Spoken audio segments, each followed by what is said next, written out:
দ্বিতীয় অধ্যায় দ্বিতীয় শ্লোক। শ্রী ভগবান উবাচ কুতোতা কলমসং ইদং বিষমে সম উপস্থিতম অনার্যজুষ্টং অসর্গং অকীর্তিকরং অর্জুন। শ্রী ভগবান বললেন, হে অর্জুন, এই সংকটকালে কোথা থেকে তোমাতে এই অনার্যজনিত স্বর্গ গতিরোধক যশীন অকীর্তিকর মোহ উপস্থিত হলো।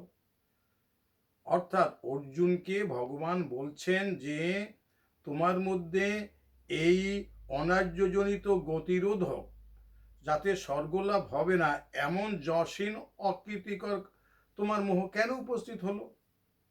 এখানে ভগবান বলতে ঐশ্বর্য, বীর্য, যশ, শ্রী, জ্ঞান, বৈরাগ্য এই 6টি গুণাবলী যার মধ্যে পূর্ণ মাত্রায় বিরাজমান তাকেই বলা হয়েছে। আবার বিষ্ণু পুরাণ মতে যিনি ভূত সকালে উৎপত্তি বিনাশ, পরলোকে গতি, ইহলোকে আগমন, বিদ্যা অবিদ্যা জানেন, তিনিই ভগবান।